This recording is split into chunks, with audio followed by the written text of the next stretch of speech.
Hey guys, welcome back. We're going to be going through one of my old favorite classics, Medal of Honor Airborne. Now, Medal of Honor Airborne has you in boots of Boyd Travers, a private first class of the 82nd Airborne Division. Now, before we continue talking about the game, it is important to talk about the real-life counterpart of the Airborne Division.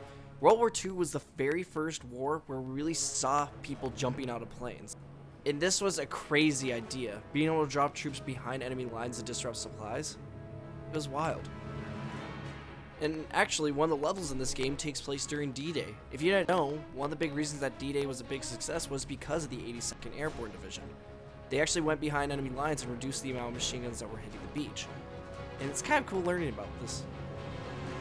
Actually, I think I had a drill sergeant that had an 82nd Division Airborne patch. I think. Huh.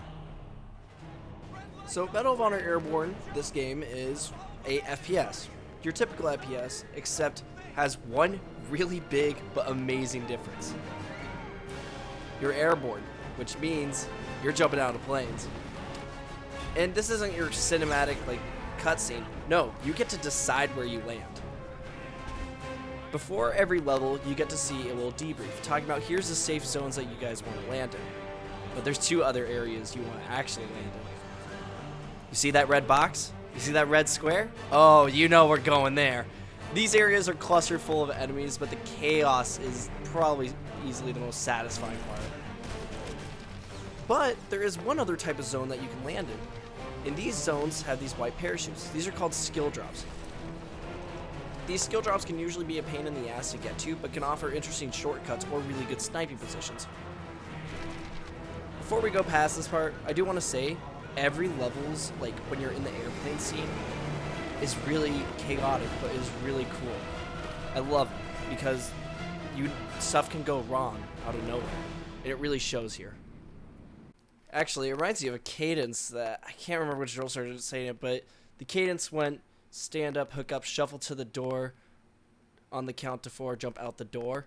If my main don't open wide, I have a reserve by my side. If my reserve should fail me too, watch out below, I'm coming for you. Oh, that drill sergeant loved that one. Now that you're on the ground, you have your Thompson in your hand, your M1 Garand, and of course your M1911. What's the time to do? Well, in your little brief, you were told that there was multiple side objectives, and then, once you do all these side objectives, it'll lead you into the main objective, and this goes for each level. For the most part, these side objectives can be done in any certain order.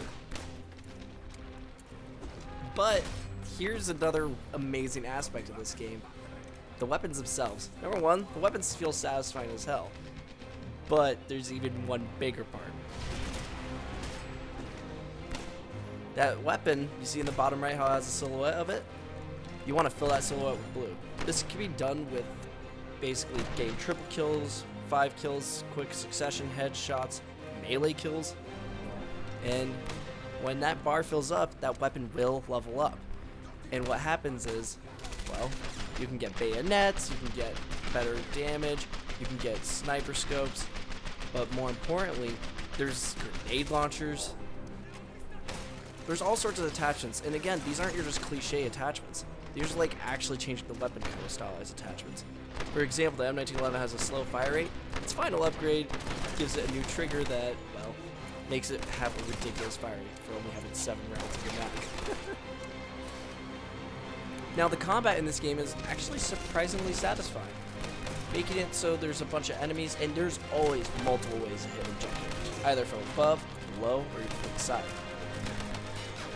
In this game, there's kind of a weird system, but it actually works really well by the end of the game, where in order to peek, you have to aim in and then use your left stick. So you won't be able to move when you're aimed in, but you can peek around. Actually, it's really good and really fun. Now, there is one weapon I want to really highlight, which is the shotgun. This thing's ridiculous.